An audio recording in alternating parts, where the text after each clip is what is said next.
Welcome to Man Does Tech, where I solve the problems you didn't even know you had. In this video, I will explain how to make pancakes without pancake mix. We'll start by gathering our essential ingredients. You'll need 1 1/2 cups of all-purpose flour, 2 tablespoons of sugar, 2 teaspoons of baking powder, and a half teaspoon of salt. For the wet ingredients, have 1 cup of milk, 1 large egg, and 2 tablespoons of melted butter or oil ready. Now let's combine everything to create our perfect batter. First, whisk together your dry ingredients in a large bowl. In a separate bowl, whisk the milk, egg, and melted butter. Then, pour the wet mixture into the dry ingredients. Stir gently until just combined. A few lumps are completely normal and even desired. Avoid overmixing to keep your pancakes light and fluffy.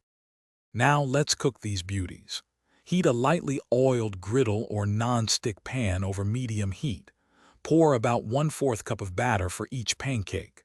Cook for 2 to 3 minutes per side, or until bubbles form on the surface and the edges look set. Flip carefully and cook until golden brown.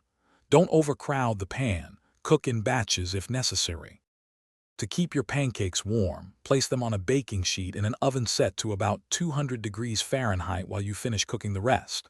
Serve them immediately with your favorite toppings, whether it's maple syrup, fresh berries, or a dollop of whipped cream. For more great deals and to check out those darn tough socks with a lifetime warranty, be sure to look for the link in the description below. Enjoy your homemade pancake feast. Thanks for watching. If you found this helpful, don't forget to like and subscribe.